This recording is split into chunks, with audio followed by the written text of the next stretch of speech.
Live streaming is on. I believe it's on. Yeah. What makes you think that? I don't know. All right. Welcome. It's a brand spanking new year. Happy New Year, all. It's the January meeting of the Western North Carolina Linux Users Group out of Asheville, North Carolina, and environs. So I don't think we had anything specific planned for today. Correct me if I'm wrong, anybody. But I think we'll just go around the room and start with Dan. Okay. Well, as far as Linux goes, I really don't have anything per se. But I would like to make an announcement. I did post a dear friend of mine, Fred Hansen, who's Electric Pilgrim in our group. He'd been a group member for a couple of months, and he passed on Christmas Day. He died after a short illness. So he's actually still in Pardee Hospital, I understand now, in the morgue, still in cold storage, waiting for cremation instructions. So, but he was 77, and the guy was really a prolific writer. He was my mentor. I've followed him for years. I've known him had known him for 25 years or more. And I hated to really see him go. It was hard. I went to visit him before he passed, but he's in a better place now. So anyway, I wanted to announce that. And other than that, I have a new computer system. I've got a 1-year-old System 76 Athelio machine, which is an upgrade from what I had at a Dell. And it's got a Ryzen 5 AMD processor in it, 16 gigs of RAM. And it just it's got an M.2 hard drive. The thing just flies. I click on something and it's there before I even realize it. So got that, and a Brother laser printer, and a 4K monitor. So kind of an upgrade from what I had. I'm still using my hearing aids to talk on and to listen and to answer the phone and take calls and hang up on people. But and it works fine. Didn't have to make any adjustments whatsoever. It's almost as if I had the same machine, but I don't. And I've got the same webcam, but anyway. It looks like Santa was pretty good to you, Dan. Yeah. Hey, Gene. Anyway, can't think of anything else really, to be honest, that I wanted to talk about today. I missed last month. I'm sorry about that, but I woke up and didn't feel well, so I didn't feel like coming to the group, and didn't want to be a Debbie Downer. So anyway, I'll just pass the baton on to somebody else. That's about all I got, Brent. All right. Thanks, Dan. Yeah, congrats on the new system, and sorry about your loss. Well, thank you. With the median age of our group being a bit on the high side, that is a persistent fear I have of finding out that folks have departed or are not doing well. Yeah, he was 7 years my senior, so I'm 70, so I'm getting up there myself. All right, thanks again, and let's talk to Alan. You are muted, Alan. Yeah. I don't have a whole lot to report either. I use my computer throughout the day, and but nothing remarkable to report in terms of Linux. Although I am considering buying a Raspberry Pi with a Model 5 with 8 gigs of memory, and so I can do testing of various applications but that's basically it. Yeah, I have to think, it sounds like Linux has gotten too reliable and boring as of late. And we need more folks like Steve, who cause themselves a lot of problems trying to do things. in a slightly askew way to create interesting things to talk about. Because a system that just works, I mean, it's great, and it's great that Linux has gotten there, but again, it's kind of boring. I'd like to make a comment to Alan about his Raspberry Pi venture. I've got two Raspberry Pis, Alan. I've got the Model 3B Plus and the Model 4 gig RAM model. And both of those things have been, I mean, persistent. They just click right along, don't have to worry about them. And I'm doing Docker container environment and stuff like that on them, where I can touch the application via the web, and I love it. So you'll love the 8 gig model, I think. Yeah, I'm looking forward to it. They're still kind of hard to find, but I found some vendors in the UK that that have them in stock and will ship to the US. Right. That's probably where you're going to go get it. All right, thanks, Alan. Let me mention one other thing one of the things that I've been researching is low-raw WAN. That's that long range, the low power radio devices that you can network. And considering buying some low-raw cards and testing that out. The bandwidth is fairly limited, but I don't really need a whole lot of bandwidth. I'm just want to communicate short bursts of small data files, and so what I'm looking at here is we're still considering purchasing a trail monitoring, a trail counter system to monitor traffic on various hiking trails. But the system we've been looking at uses SD memory cards, which means you got to go out there and retrieve the cards and replace them and download the data. But what I'm looking at is creating that same system using this low-raw WAN to communicate the data back to a server that we have nearby. And looking forward to giving that a try. Yeah, So I'm sorry, Brent, go ahead. that system, what kind of ranges are we talking about? And is that like a unidirectional antenna, sort of like where you point a Yagi to something, or is it just like does it go in all directions?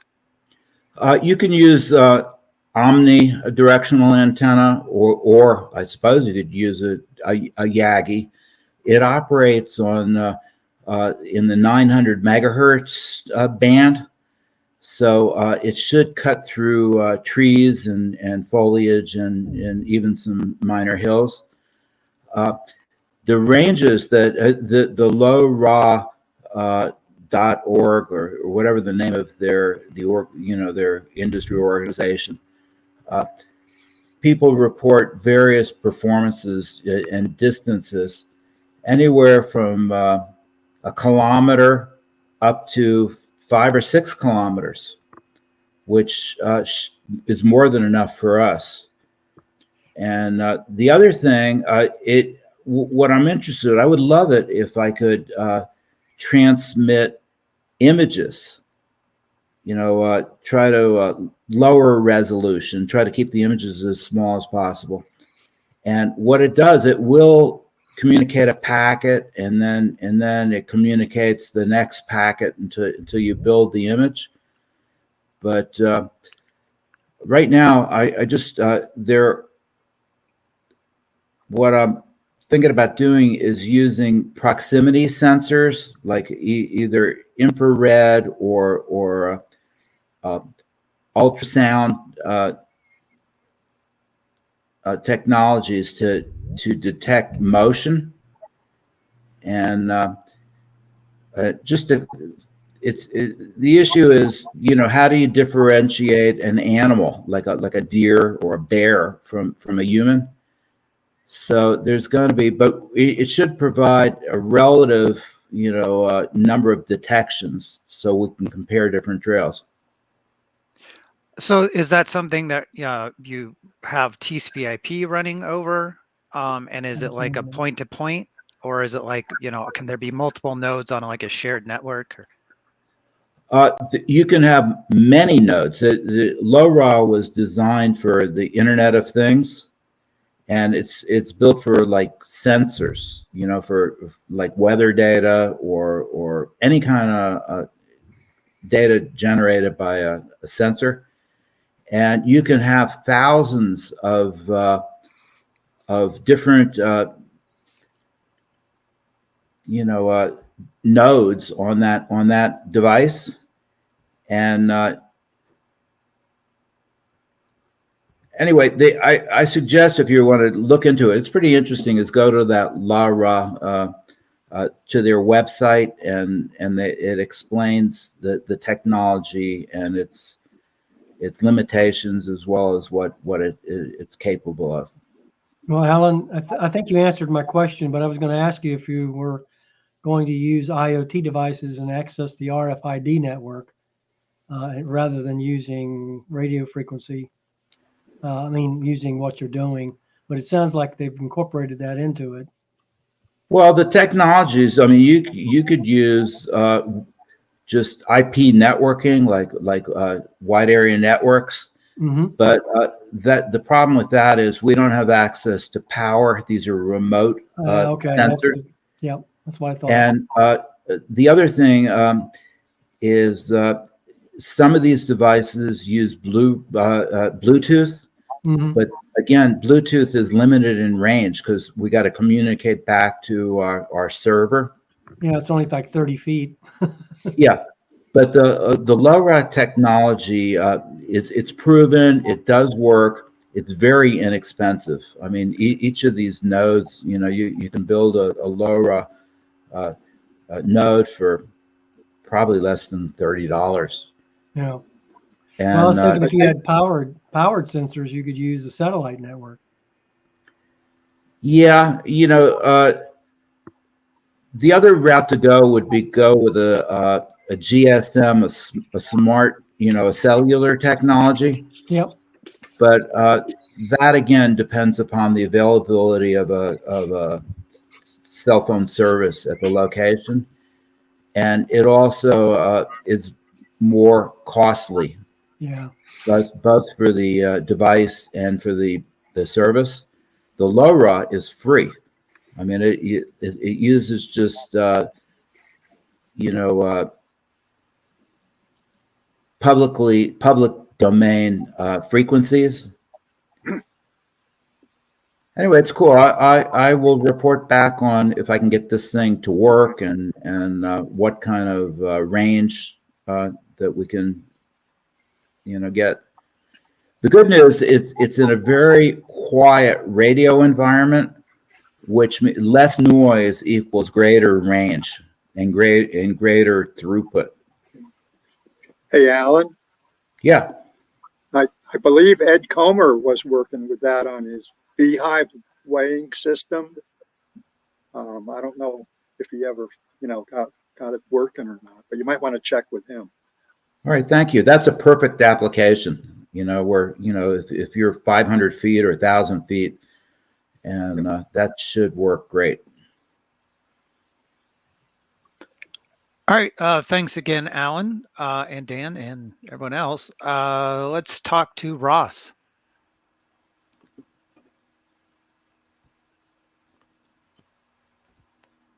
You're still muted, Ross.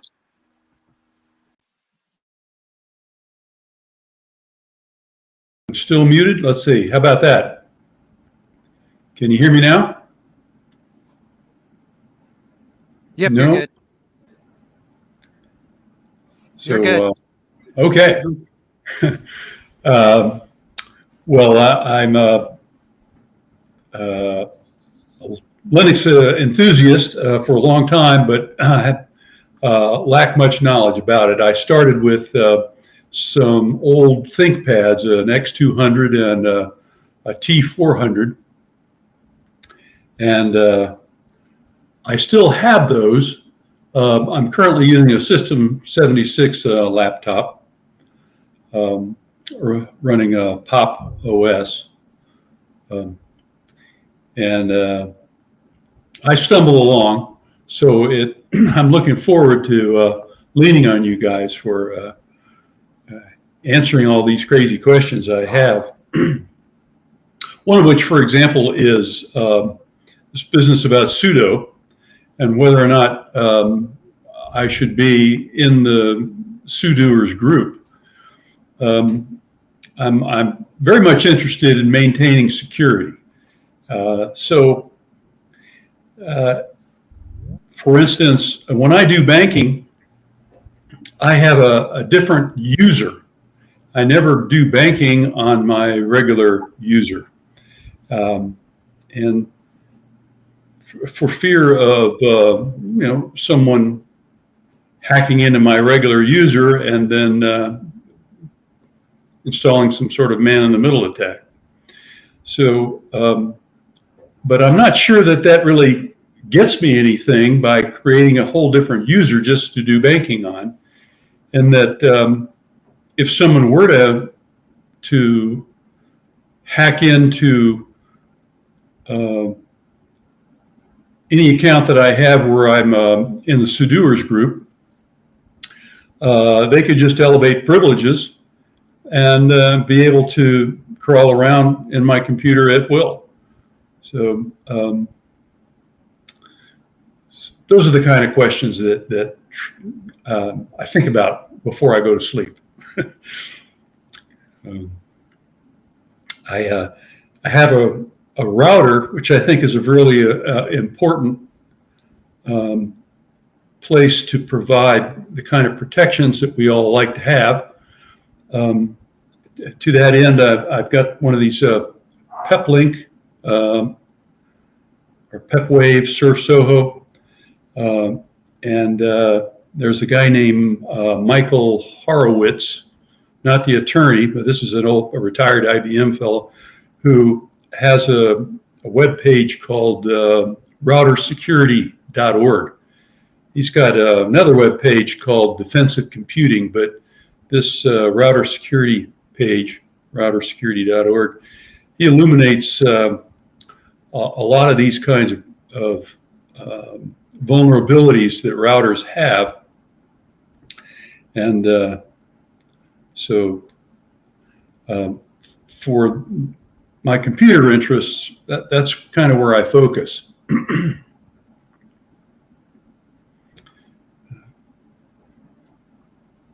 Well, if you don't mind, I probably have some input for some of those issues. When it comes to router security, for me, it's all about not doing anything too off the beaten path. I have my standard ISP router back there. It doesn't really present much of a face to the internet. I certainly would never turn on any sort of remote management or really anything that provides a way in. My network is purely outbound. So if someone were to scan my IP, which in my case isn't actually mine, it's not assigned directly to that. There's some sort of address translation going on in my ISP such that there may be a many-to-one association. I don't even actually know. But if someone were to scan my IP, they're not going to find anything to attack. And I think that's generally the way to go. And beyond that, it's just a matter of, if you know what you have and you keep apprised of vulnerabilities that are out there and keep your firmware up to date. The router is kind of one of the last things I think about from my network security. It's good to think about it, but it's not where they're going to get me. In all honesty, the way you're doing banking, it sounds like a great idea to limit that to a specific user. But like you said, if they get the keys to the kingdom, they can man in middle all they want, right? If they have root access to your box, then you don't know you can't trust what you see on your machine, because root is root. It is the ultimate authority on everything. That being said, it would be extraordinarily inconvenient to have your daily driver not have a method for elevated access. I have not always done sudo. I can't call it sudo or sudo for reasons, but it's the way I learned it was sudo. So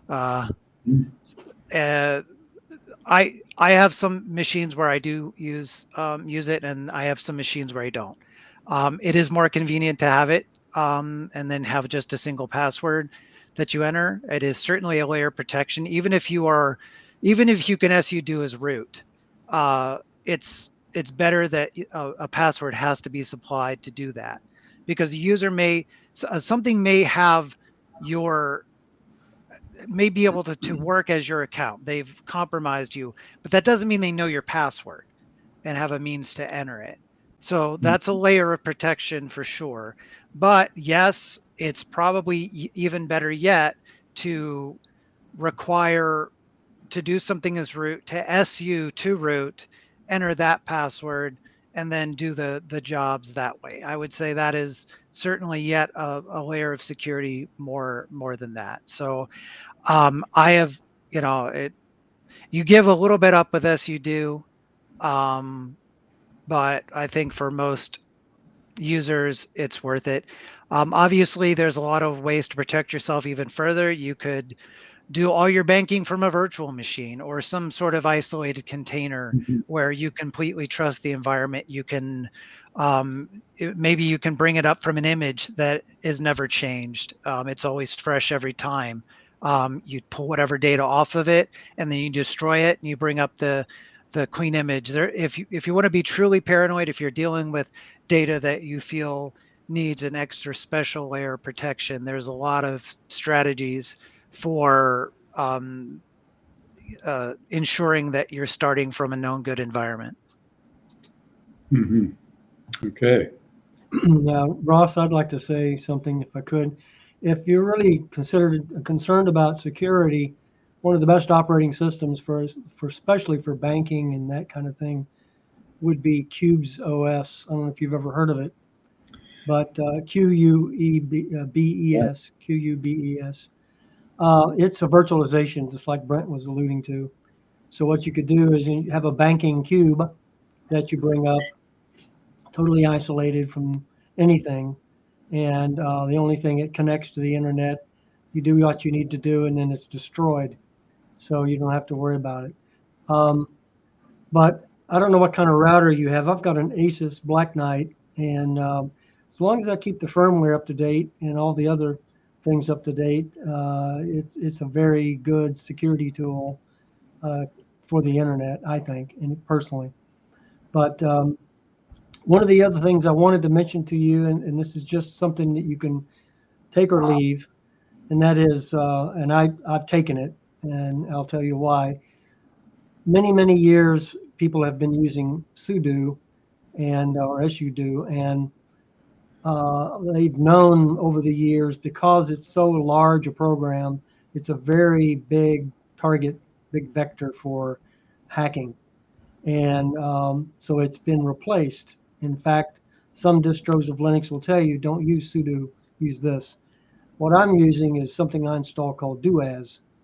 It's a very small, it's called DOAS, DOAS. Okay, and it replaces sudo. It's very small. It's not a big target vector like sudo is.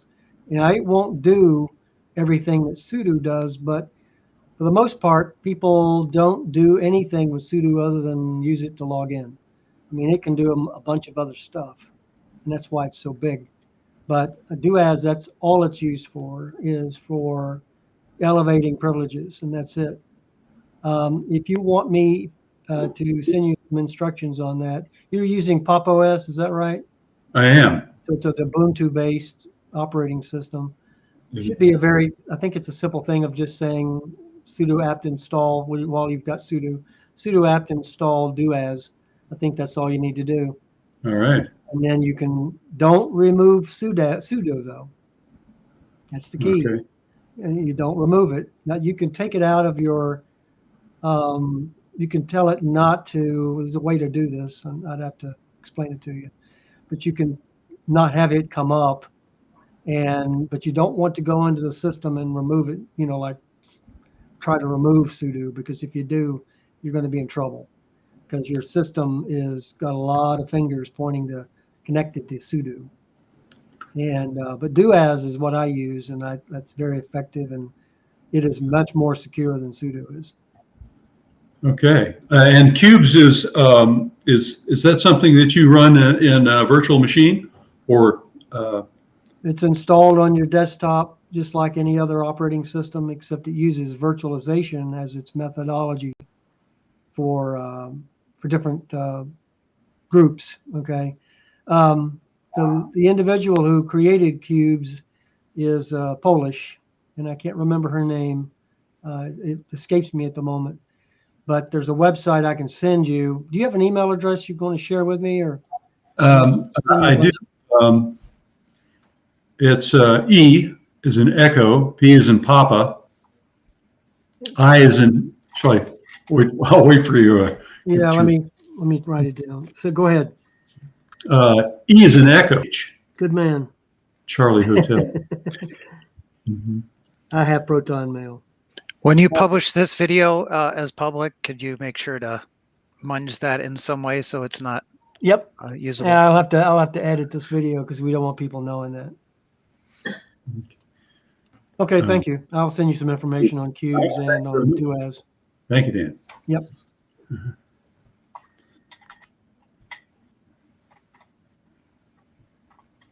Anything else from you, Ross?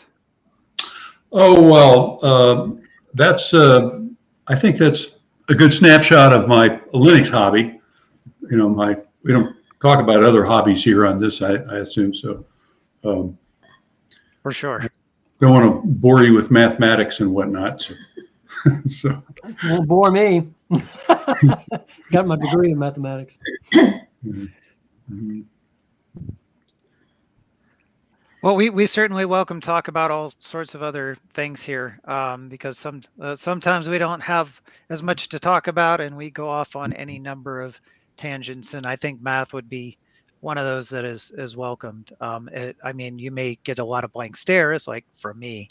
I do the math problem of the month, Ross. So. And, I got a ham radio license when I retired, but I haven't ever purchased a radio and done anything with it. I just thought it'd be one of those kind of hobbies I'd embark on. I might yet do that. I'm in Hendersonville, and I happen to be between Davis Mountain and Long John Mountain, with a bunch of trees around me. So I would be kind of limited in that regard. But one of the things that is popular, I understand, in ham radio is using digital communications, and so there is a software-defined radio that you can get on a little USB stick for, I don't know, $50, $150, and plug that into your computer, and then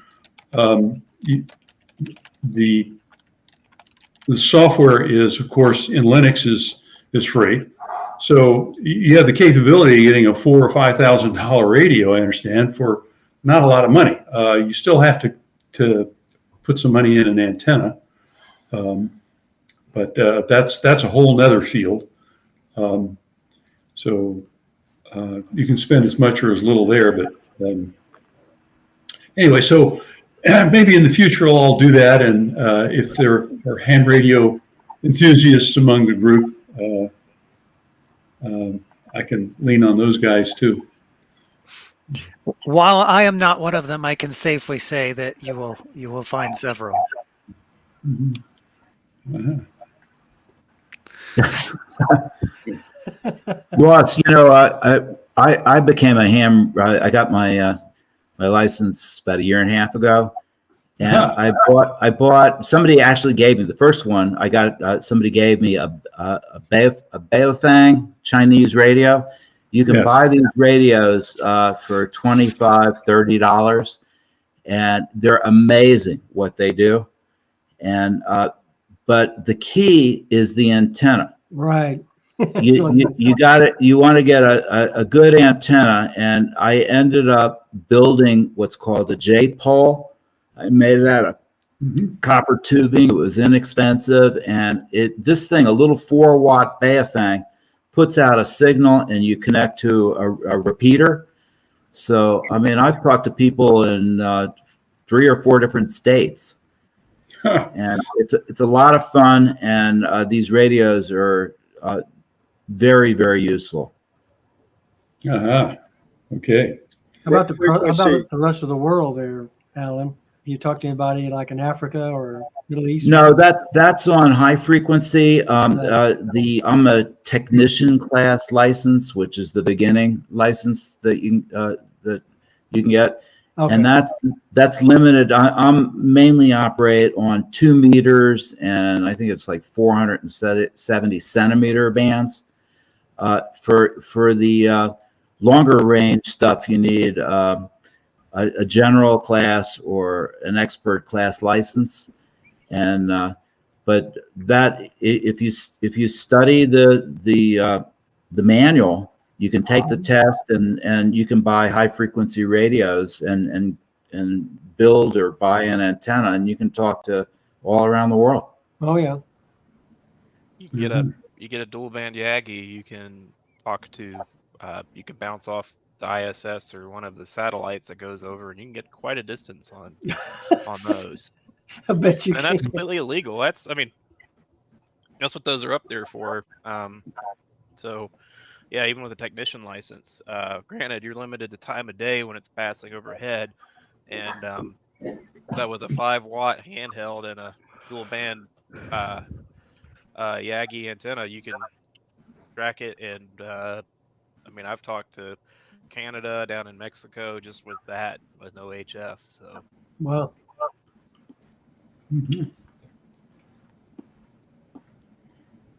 Well, thanks again, Ross. Was that it for you? Yes, sir. All right. Thanks so much. Larry, what do you have going on?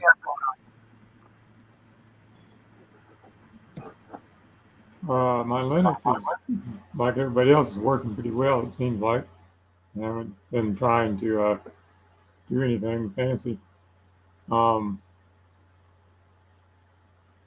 just on a side issue, haven't heard anybody say anything about COVID, but some of my relatives, like, just heard my sister has COVID. I saw her before Christmas, and didn't know if it was going around, and some other relatives that I was going to go see in Georgia after Christmas also seem to have COVID.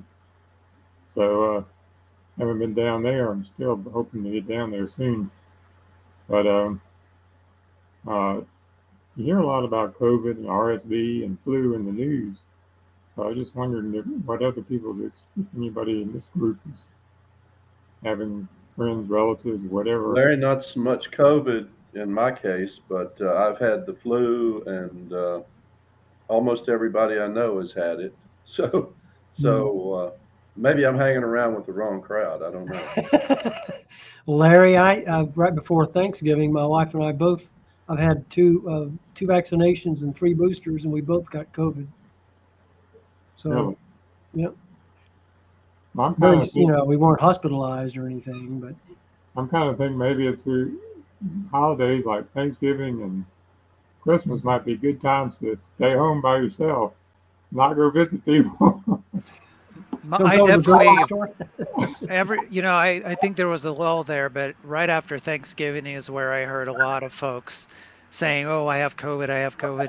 Like my neighbors across the street got it right after having house guests for Thanksgiving, and I think Thanksgiving this year was a super spreader event, but it seemed to be all mild. You know, I didn't personally, I'm sure there's some folks out there that suffered, unfortunately, but pretty much every case I heard of directly, it was just a very mild, what I think they call it nasal COVID, where it, basically stays in your upper respiratory. That's what There were a people lot think. of people wearing masks up in Vermont, I noticed, and I guess they're having some kind of resurgence up there. We've got we have got a ton of people out at work with it right now. So it's yeah, and if you look at the wastewater data that's still available, this is looking to be one of the highest peaks of the whole thing. So it's really out there. But yeah, like Brett was saying, I don't think it's that bad. All the cases I heard of have been more annoying than uh, deathly sickening. Well, So that's what the vaccines were for, isn't it? yeah, To keep you from ending up in the hospital. Right. Yeah, I think everyone has either gotten vaccinated or gotten it, some level of it by now. So I think between that and just it mutating to something very different than what it was, in 2020, which not to say it won't change again to something worse, but I think it's knock on wood, never going to be the problem it was. Now it's just one of those yearly things we have to deal with. Well, that's it for me for right now. I hate talking about medical stuff on this, call when I know there's folks on here who know a lot more than I do. He's not here right now. Rusty's here. Yeah. Of all the times for Steve not to be here, though.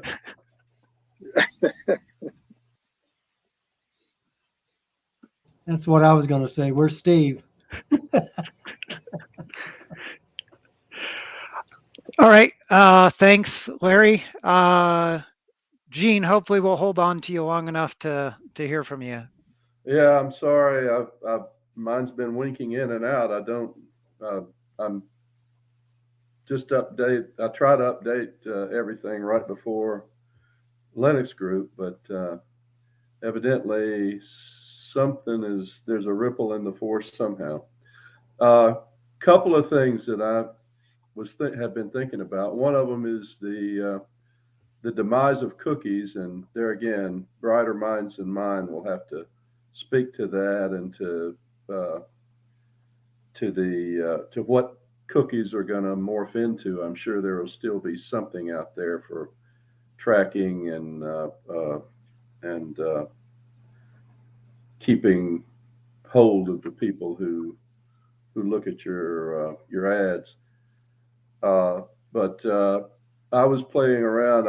I'm trying to give a desktop computer to my kid, and I was trying to upfit it with what he wanted to use, and in his case, it's Windows. So I got this old Dell desktop and took all my Linux stuff off of it and got ready to put Windows on it. And the first catastrophe I had was trying to get something to boot. A while back, Dave had sent out a disk with supposedly with Windows 10 on it, and you can get, I think,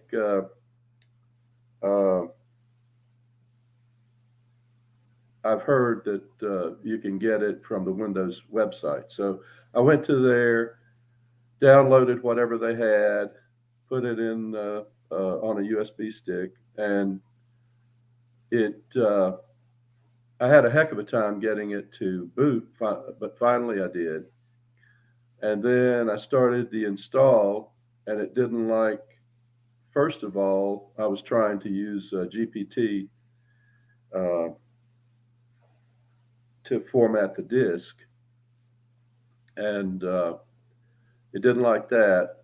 I guess Windows 10 was pre-GPT or whatever. I don't know. Anyway, so I went back and redid it with MBR or MSDOS or whatever the partitioning is that Microsoft uses, And so I got a little further down the road, but then I got to a point and it said, cannot use this disk. So there was the only clue I had was that there may have been something in the system board controller.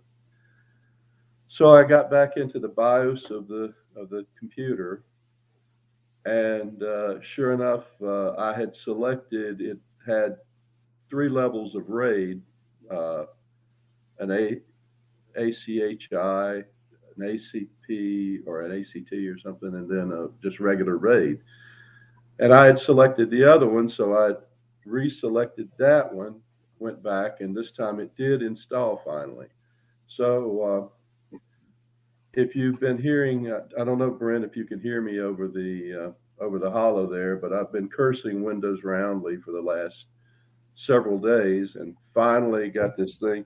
And all this, in aid of doing something for my kid, but no good deed goes unpunished in this world. So anyway, finally got it on there, and so he's going to be the proud owner of a Windows machine specially designed for him. So, but the back to the cookie thing, it got me thinking about the purpose of the internet. Going back to why it was invented, and I guess if you ask Google, Google would say the internet was invented so that we could sell you stuff. My philosophy has always been the internet was invented so that people have access to information. And it seems like that side has run off. The monetizing of the internet has run off to the buck the traces, or whatever they used to call it when the horses bolted on you. Buck the traces and gone all sales all the time. And I just wondered there again, these are appealing to brighter minds than mine about what you guys feel about all that stuff. So anyway, I'll let you run with that if you can. Well, Gene, the internet was not the internet per se, but that networking communication was originally designed so that universities could share documents with each other. But that's about it. That's where it got started. Well, course, the military got its hands too, on I it. know it wasn't just EDUs, but the military wanted a way to communicate that was secure and That was after the universities. Oh, really? Yeah. Well, I don't know my history well enough, so. Yeah. But that doesn't include an ad statement or a mission statement, entailing that everybody be assaulted with advertising and sales pitches. Well, ads ruined the radio, they ruined television, and now they're ruining the internet. So. Speak of the devil, look who's here. Hi. Did he show up? Yeah. Right. Steve-O. I recognize his finger. Yeah. Can you see me? Steve-O one Knievo. Yeah. I think the alarms went off. Like he got the bat signal that someone was talking about COVID. Oh yeah, that was good. That was good. And he had to. The bat signal. I'm going to shut my camera off. Where's your camera? Where you got that thing installed? I have one of those in my laptop. It's a terrible angle. I don't know why anyone thought that was a good idea. It does, I guess, allow for the screen to be smaller. Yeah, I imagine so. I mean, the bezel to be smaller. Steve, we were just talking about COVID and the flu and all that, and we said we have a resident expert. Where is he? Well, the resident expert is just recovering from influenza. Oh, okay. OSB. Physician heal thyself. Well, actually, that's the way it works. The body is called upon to heal itself. And it seems to be doing it. I had one minor glitch when my sodium went down, and they told me this in the ER. But other than that, when I stopped my diuretic, it seems to have come back to normal, and so I'm relatively happy about that. You ended up in the ER? Well, just I had one particular bad. It's a combination of low sodium, which makes you kind of weak and unstable and can do various crazy things, and influenza. And I didn't know what was going on, and I didn't know that my sodium had dropped, and so we felt it was a good idea the next morning to go in, and they routinely checked the chemistries and said your sodium is very low. And he said, do you want to be admitted, or would you like to try going home? So I said, how about home? Home worked better. You didn't want COVID. No, one at a time. Combo infections are no joy. Well, Dan has said that he and his wife both got COVID somehow. And Larry's family has all been sick, and I've been sick, and everybody I know has been sick. So, well, Steve, Yeah. good news. Steve, good news is I got my A1C down from 6.2 to 5.8. That's terrific. Pretty soon you'll get it down low enough. They'll say you're not diabetic.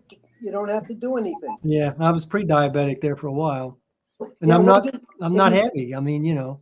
If you are pre-diabetic till you say are 100, it doesn't matter. Yeah. Then you're entitled to whatever you want. You can either drop dead or get diabetes or do whatever. Exactly. Go out in a diabetic coma. That's right. That's right. Well, I'm impressed. I was looking up, lifestyle, and these Indians that still exist, the primitive tribes that still exist. They've got one studied in Bolivia, and they said that their cardiovascular fitness of their 80-year-olds is better than 50-year-olds in the U.S.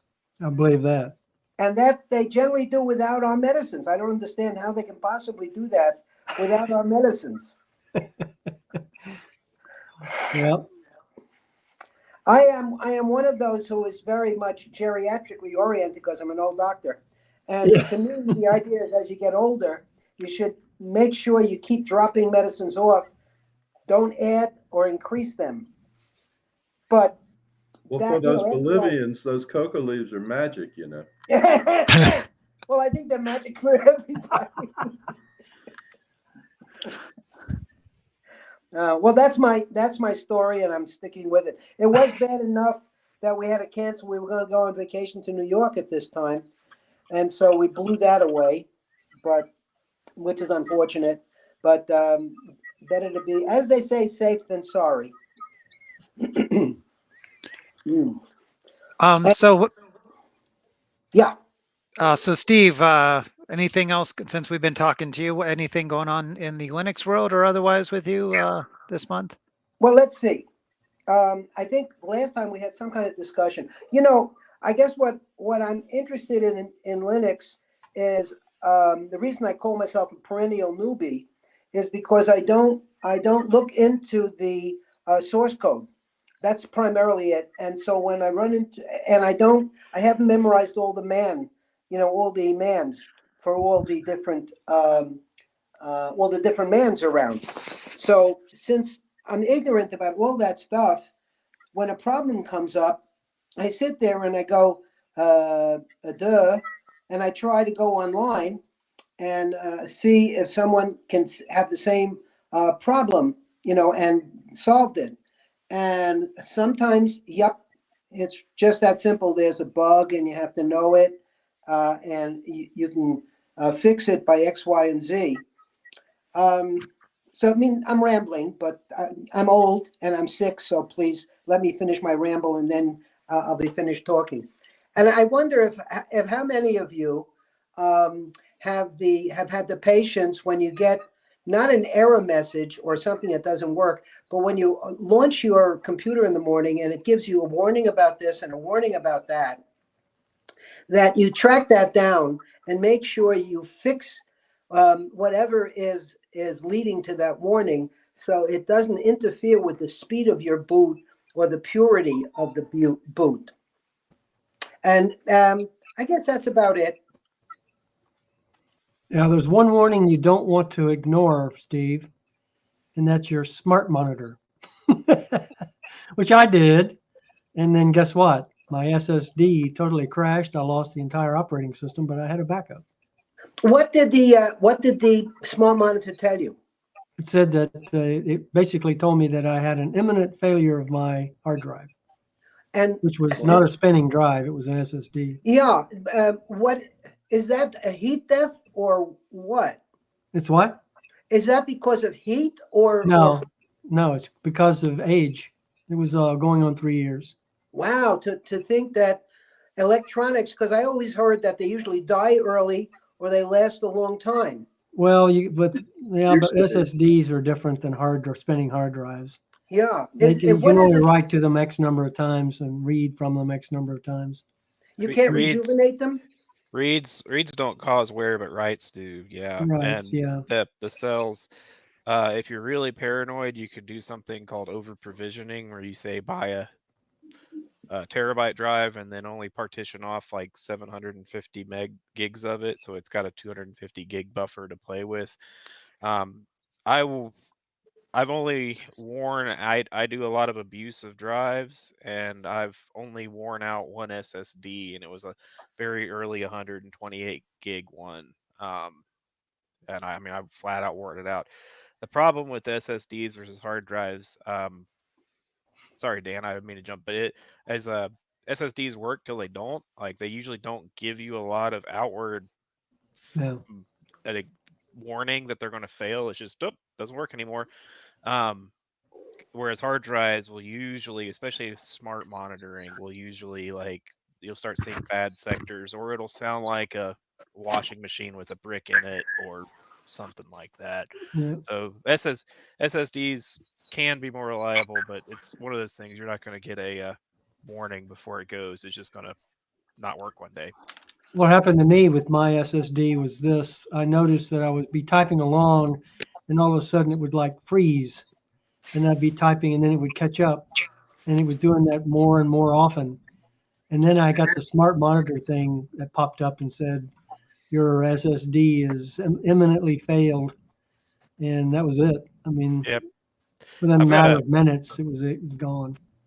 I've got smart mon tools on my file server and stuff in my local machine, and it can tell you how many terabytes are written to your drive. That's the big thing about buying the higher end SSDs, is they are usually not only faster, but use a better brand of flash memory and can take more abuse before they fail. Leander, do you recommend trim or not trim? I think everything's trimmed by default these days. I just run with that. I part of why I've been experimenting with B3FS is because of the compression, and that cuts down, especially with modern CPUs being so fast. You can basically get Z standard compression for free. Because if you compress the data when it comes out of RAM before it gets to the SSD, that's less data getting written to the SSD, right? So Right. that's been something I've been experimenting with to kind of limit wear, and I think that's part of what the Fedora guys, why they went to B3FS too. But trim, I think, is a good idea. Over provisioning is a good idea if you're really paranoid. Buy about twice the SSD as you think you need, and then kind of because the SSD is pretty smart. It's got a little computer in it, and it will monitor the cells and move them around to wear level. Kind of like your tires, you keep it's like looking at your tires. You're like, oh, it's wearing a little bit more in the middle. We'll let some air out of it, or it's wearing more on the edges. We need to put some more air in it. It's got a little controller in it that does that, where it'll say, oh, these cells here are being used a lot. Let's use these over here. So these days, I mean, a 2 terabyte SSD is like what, under $100. So, and that's a lot. So, But one of still, my black. 3 years or less than 3 years, Dan. I don't know what you said. 3 That's years. 3 years. It was about 3 years old. That doesn't seem like Is it- effective Yeah. use. Well, it's it was a Kingston. Those are cheapies. Yeah. Yeah, it was a Kingston. I've got a Crucial in now, but Were you I was- writing excessively to the drive, or was it just fairly standard? no, Desktop I picking. was, because I was using an rsync. I was setting up a package for rsync that was actually taking a snapshot of my entire hard drive about every hour. So Hmm. I was using a lot of writes. You have a Leander, cat, who's Rush? your I have a cat. coworker there? Yeah, I have a cat that wants attention. He tries to. Yeah, on my I lap. can see that. Yep. He's, but yeah, that sounds like a defective drive. But Kingston are kind of, ironically, their pen drives used to be pretty good, but their SSDs, I use their SSDs in like old cheap machines that I just need like a $20 SSD for like vintage computers, I guess you would call them.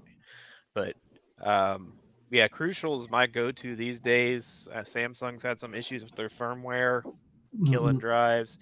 In fact, over Black Friday, I got this is a external Crucial 4 terabytes for like $150 for like a portable. So for media backup and stuff on the road. But I like those. And Crucial's got an outstanding warranty. I've had a Samsung and a Crucial die on me under warranty due to defective manufacturing or whatever. And the Crucial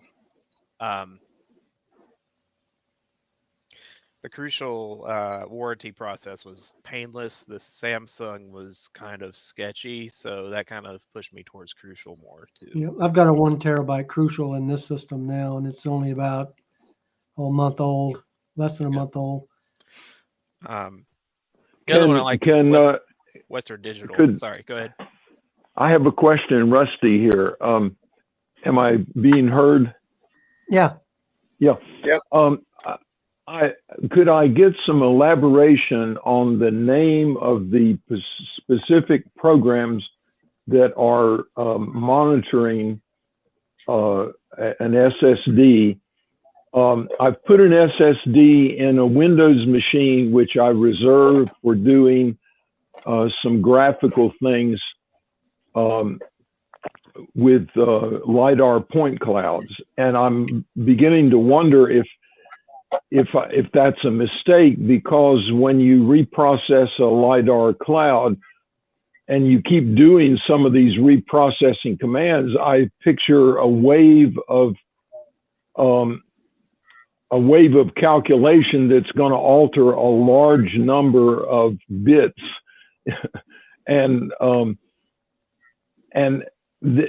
It's wonderful to have the machine boot up quickly, and I can see that if it's drawing on certain libraries to carry out commands, I can see where it's nice to be able to read quickly, to do repeat calculations that are dependent upon libraries.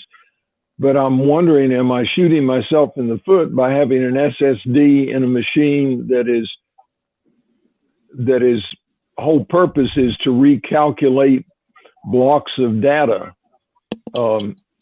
which I guess when you're cruising the internet, you're surfing the internet, you're probably not doing a large block of data reconfigured, just to pull down a web page or, something simple like that, or you're doing word processing. The data isn't really changing at a very fast rate anywhere.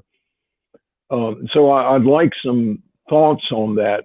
Should I maybe, getting to Leander's comment, is there a published way to segregate the writing activity to to what appears to be a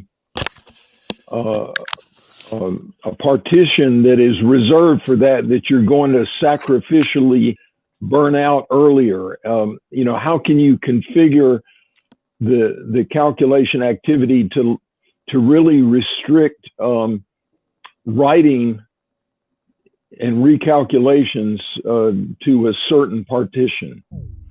Hey, Rusty, you ask about packages for monitoring your SSDs.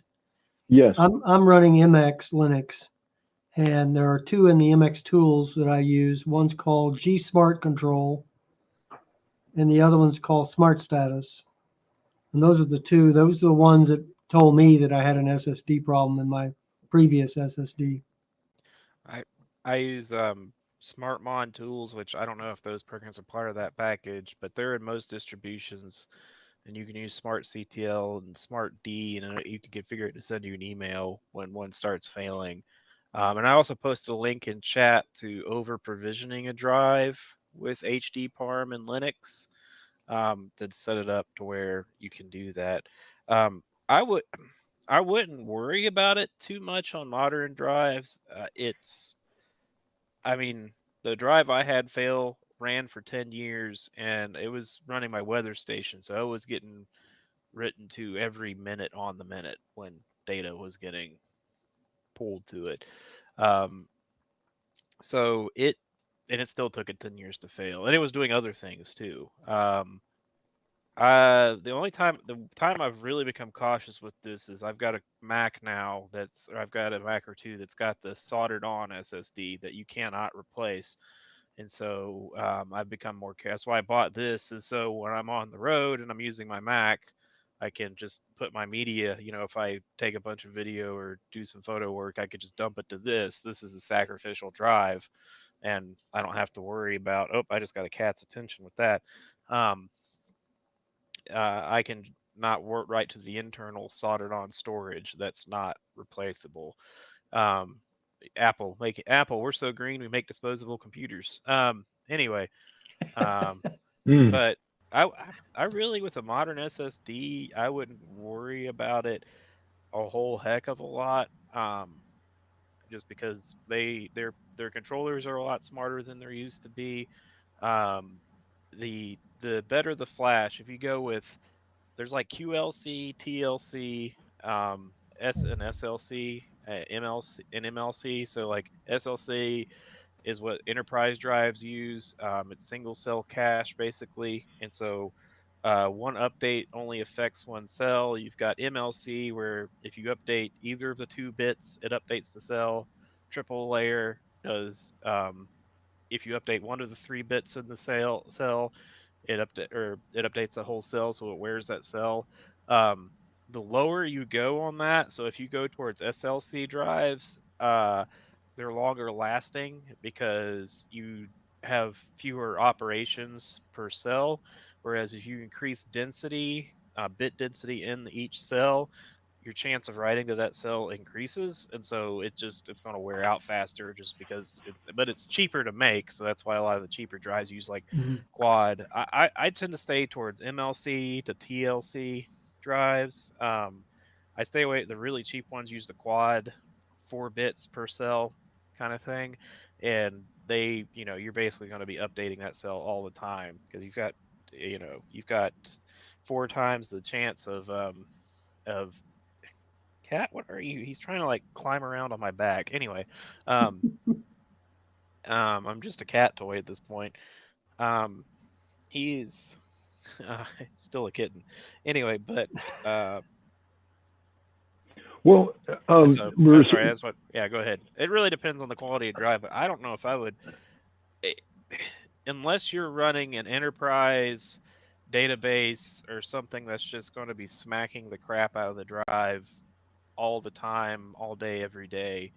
And I wouldn't worry about it too much. You can see how much data that writes, and then look up your drive's terabyte writes per, like what it's rated at before it fails. Like it should tell you how many terabytes. You can look it up on the manufacturer's website that it'll take before it fails, and you can kind of do some math and figure out. And like some of my workloads, it's like, it would be 20 or 30 years before the drive would fail at that. And yeah, 20 or 30 years, the whole computer's going to be useless. So, Well, yeah.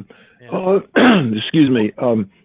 Responding to what Dan mentioned, he describes what sounds like an alert with only minutes to respond and have some sort of backup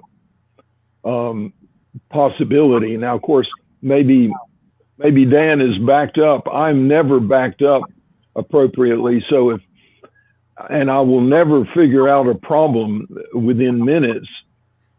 So if I ever, as a matter of fact, I don't even know how I would recognize the warning, but if I did recognize the warning, I certainly wouldn't be able to do much of anything about it before failure.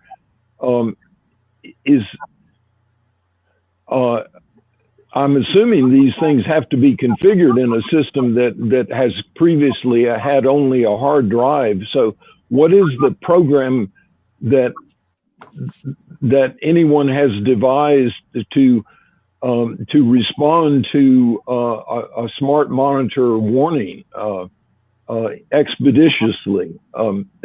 I can't even fathom what the components are for that response. Well, Rusty, you don't want to wait to get a smart monitoring warning before you back up your drive. I mean, you need to be doing that on a routine basis, so that if you do get a smart warning, you don't have to worry about it so much. If it fails, you can just pop another drive in and restore.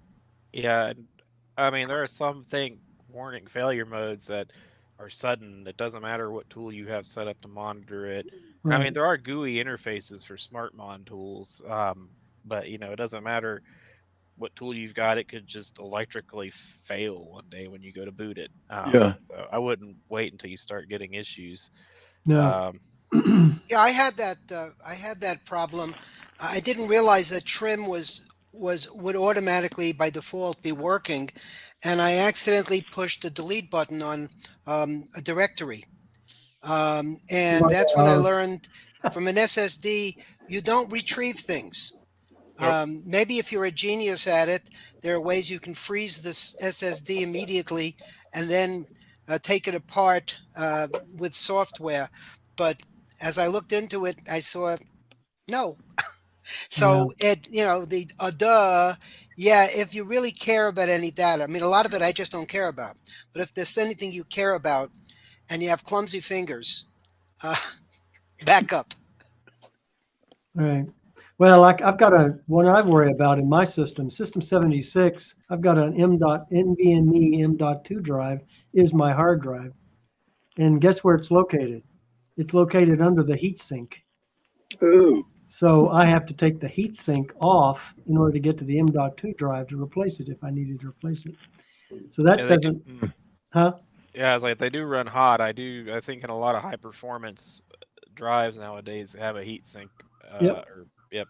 Yep. So I have to. So that's the one concern I have. But for the most part, I think NVMe M.2 drives last quite a while. I haven't ever seen one fail, to be honest. I've had two. You did. Yeah. Oh my God. Okay. It is possible. There's firmware problem because they do have like a little microcontroller on them. There's firmware issues. There's the Samsung's been plagued with those recently. Yeah, I mean they're more reliable than hard drives under certain circumstances. Like a hard drive, if you're moving around, is going to it could head crash. These don't do that, but I think Backblaze does a lot of drive stats. Those are one of these cloud storage places, and they've kind of determined that in a server net in a data center environment, SSDs and hard drives are about the same reliability. So, yeah, you need a backup plan regardless. Well, for my M.2 drive, in order to preserve that drive as long as I can, I've got 5 SSD drives installed internally in my system, and I parcel out the data from the M.2 drive to one of those 5 drives based on the category of the data. And so it doesn't reside on the M.2 drive very long. It doesn't sit there and just take up space. It's It's Got a crazy. question. Oh, sorry. People wanting to use SmartMon tools or GSmart, is there a way to invoke them so they give you a periodic report if you just want to see that everything is functioning normally and the system says it to you? In my Ubuntu system, if you go to disks, you can ask for a smart drive report. Mhm. Yeah, you can generate a report. Yeah, you can smart SmartMon daemon can be configured, I think, to send an email. If you want it to do that way. I'm sure there's got to be a GUI somewhere that'll pop up like a tray notification or something that says, "Hey, your hard drive's about to it's got this problem or something." But yeah, Well, you know how I figured out that on my Dell system before I moved to the System 76, the way I found out that my drive failed was came from the BIOS. It just popped up when I was booting up. It just popped up. It was the Dell Smart Monitor Assistant came up and said your SSD has failed. That was the warning. So, and at that point, it's too late. Leander, to circle back to the file system that you use, is that available under GPartEd or? yeah, B3FS is available. I'm experimenting with it. My main workstation is still ext4, but my Linux laptop is using B3FS. But it has compression. Yep. It's I prefer, for big storage things, I prefer ZFS just out of stability. But B3FS is in the Linux kernel natively and does a lot of, or say, how do I put this? It aspires to do many of the things ZFS does, but doesn't seemingly do a lot of them. But one of the Leander, things it does. go ahead. Go ahead. I was going to ask, does Butterfuss do the checksumming like ZFS does? It does. If you've got 2 drives, you can set it up in a RAID 1 and it can automatically repair itself. I would not use any of the parity RAID with B3FS, 5 or 6, because those are problematic. It used to have a bunch of odd bugs with the snapshotting and filling. Used to be if like you filled the drive, it would only mount and read only, but I think a lot of those have been squashed. But that's the one that I think Facebook and Google use B3FS. They're one of the 2 of the primary developers of it for their data center for the compression, because they're writing terabytes of data a day. A lot of it's just text or whatever, and so they can use the compression to extremely reduce the wear on their solid state drives. I was going to ask you if it's journaling too. Yep. It's journaling, checksumming, copy on write. It supports snapshotting. Yeah. Yeah, Like I said, my ZFS NAS. checksums everything. Yep. I run ZFS on my file server just because I trust it a whole lot more. But on my laptop, I run B3FS again because it's native in the kernel, whereas ZFS is not. So.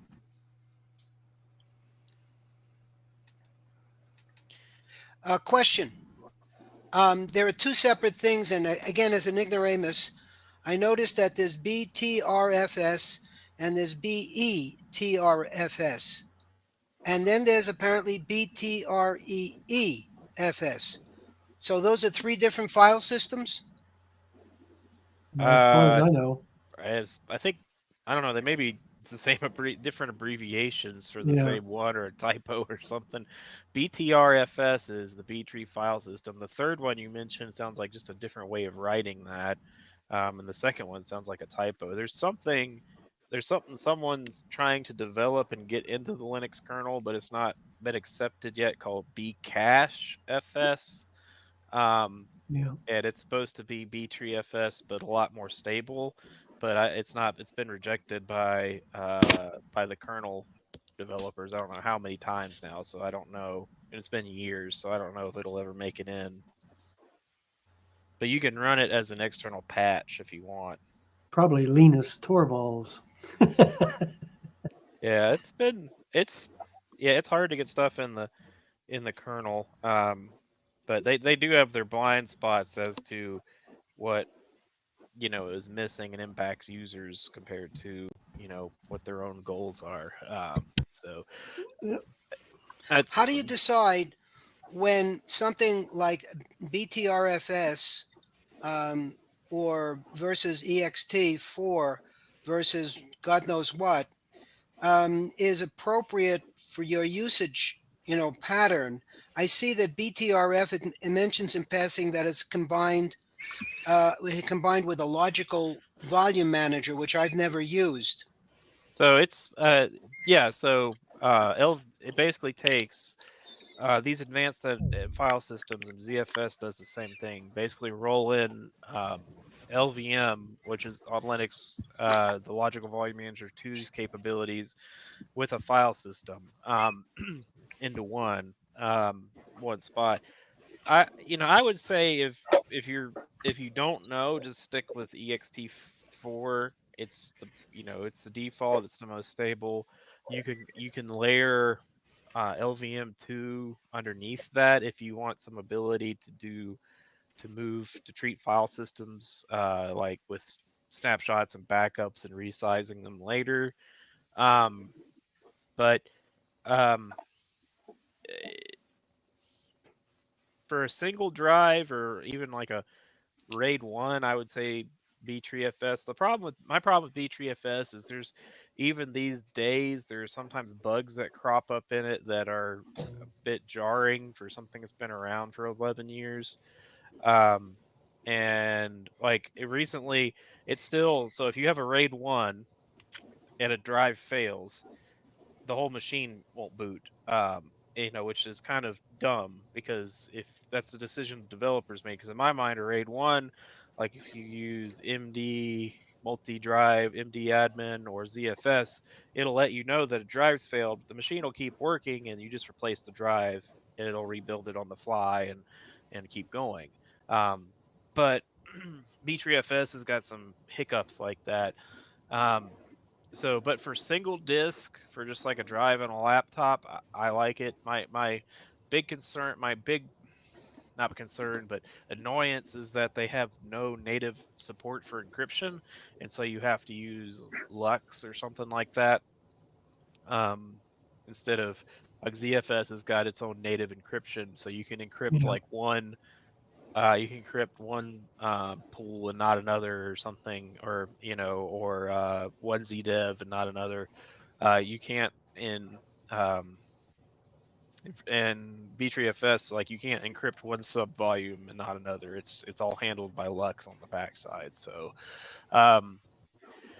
there are places where you might want to disable copy on write for like databases and virtual machines and stuff. But most distros, like I know Fedora, the defaults to BTreeFS now, and if you take the defaults, the directories where they store database files and like varlib and where they store that in virtual machine images are copy on write disabled. So but that's yeah, I don't know. I would say take the default most of the time.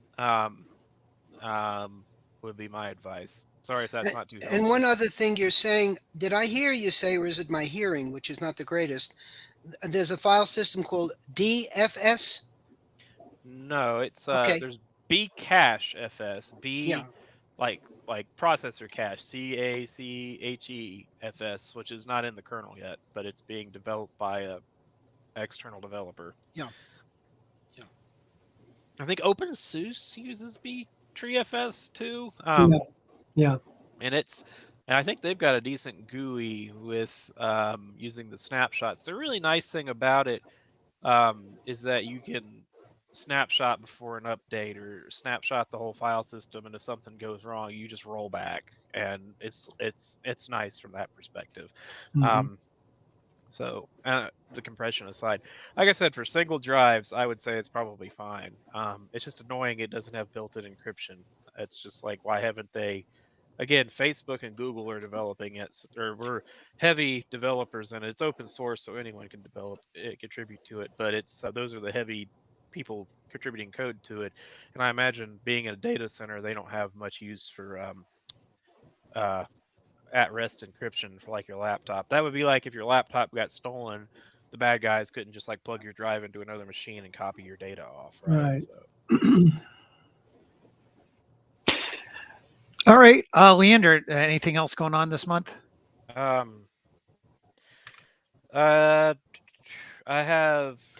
got my talk accepted in the Fedora Creative Summit, so I'll be doing that on. Let me check the schedule. I need to.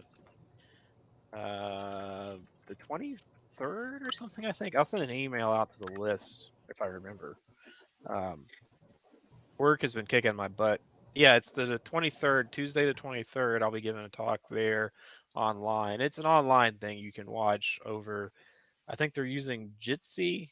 I should probably know these things since I'm speaking, so I should probably look into how they want me to do that. Anyway, I've got a few days though, so I'll be doing a talk there. Over the break from work, I started migrating. I have a personal. For years I've had a personal Gitolite server for like code, because it doesn't make sense to me to put everything on GitHub and have them be the dictatorial kind of thing. And especially with Copilot and stuff lately, where they're just like, if you use the free plan, they're basically lifting all of your code to feed their bot.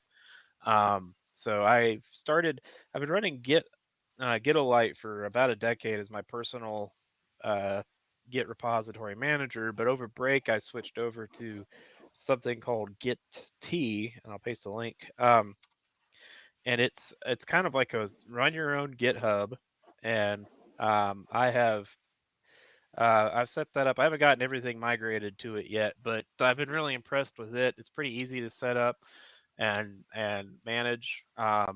You can do SSH or HTTPS kind of cloning and submitting.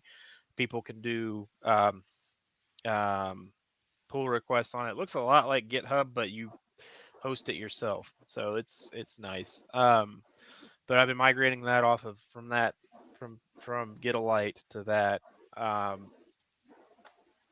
Was there anything else I'd done?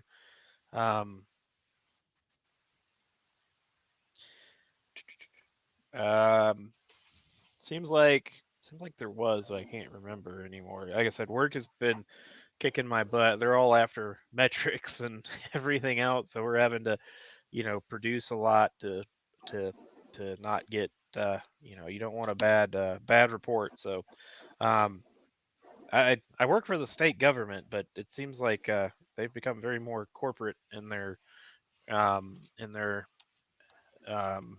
methodology of late. But yeah, I really like the Git T for that. It's pretty slim. I have it running on a VM with like 2 CPUs and a gig of RAM. It's a single binary written in Go, so it works really well. It's also really easy to mirror, so I'll probably set up like a local Git T mirror on my desktop or something, so I have like a backup copy of everything. Pretty at hand.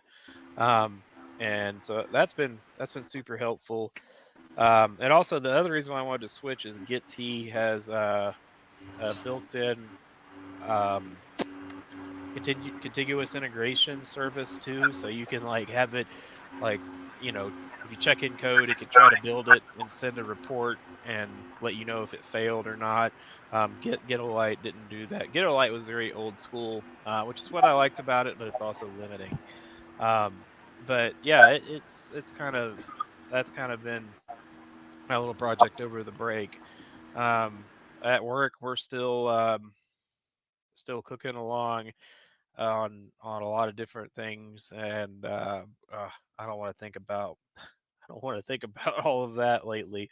I've been trying to. I'm hopefully this year I'll have some spare time to actually get back into doing personal projects and making videos and doing things. I have just not. When you work 10 hours a day and come home and you're pooped, it's I basically 2023. I feel like I worked away, so I don't want to do that for 2024 again. So I'll have something interesting to talk about.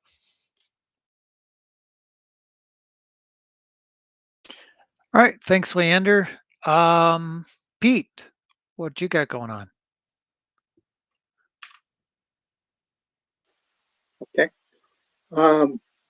Last meeting, I think I talked about I was able to get my Mint 21.2 installed and up and running on my tower, my old tower, and get it tweaked so it's doing exactly what I want. And I ran into the issue of making a bootable backup of it because I was using a 1 terabyte spinning hard drive, and all the backup programs I had or was able to get info on, you have to have as big or bigger a backup stick or whatever you're going to use to back it up onto to make a bootable backup. And since I've been on the road for about a month, my machine is sitting down in Florida, and I'll be getting down there in another 2 or 3 days. Is on. What was that? Anyway, so I haven't been doing much with Linux because my Linux machine is in Florida and I am not. So that's it.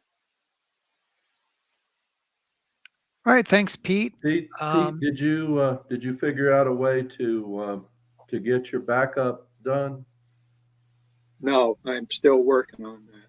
Somebody recommended Clonezilla, but from what I can determine, you need as larger a backup drive to make a bootable image of the existing system.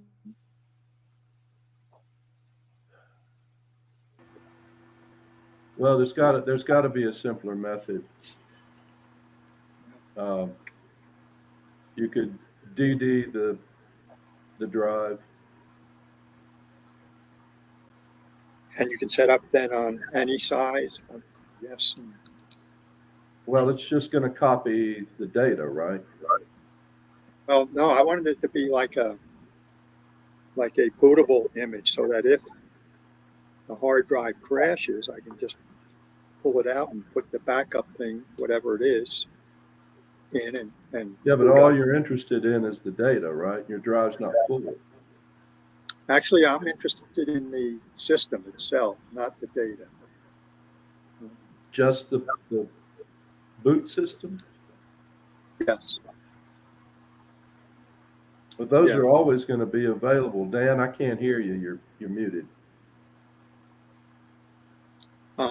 They're available for most people, but on my 5 megabit per second download internet connection, it's almost you got to run it overnight and hope there's no glitch.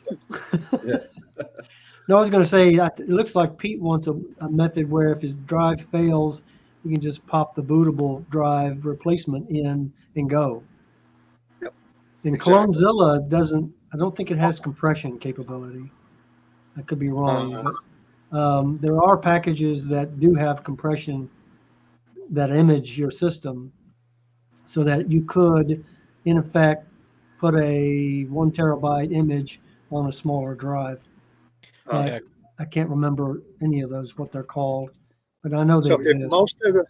If most of the terabyte drive is empty, why would you want to image empty space? Clonezilla. Well, that was my question, Pete. Yeah, Clonezilla though looks at the whole drive bit by bit. I think. I don't think it. Yeah. It doesn't Clonezilla look will just do compression if you save to a disk image, not another drive. So if Right. you save to it can compress to an image. But if you're doing it drive to drive, yeah, it's got a cloned empty space too because of the. Again, I think that's the way. Was the way that works. If you're talking about a bitwise image of a drive that you want to be usable as like a warm/hot backup, I mean, we're really more talking RAID at that point. That's the technology that gives you that, is to just always be copying everything to a second drive. What is this, a desktop or a laptop? What do you want to be doing this on? Do you remember towers? It's a tower. Yeah, if you truly want that level of redundancy, you probably just want RAID. Okay, well, that's a thought. I'll have to think about that. The reason I've got this 1 terabyte drive, I found it at a thrift store. It was $6. I said, I'll take a chance, and it's got no bad sectors, and it's Yeah, so, wow. Pete, there are two packages that just came to mind. If you were running Windows, I could tell you what they are. I think the second one also does Linux, but if you were running Windows, it's called Acronis, and Acronis.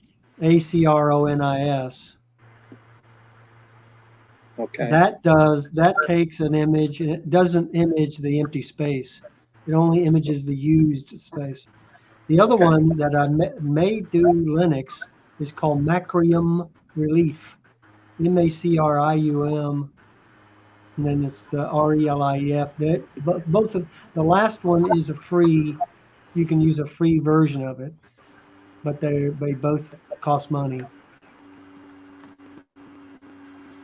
But there's a free And version. doesn't can't you use DD to just do a bit copy of that entire drive? Yeah, but it's not bootable.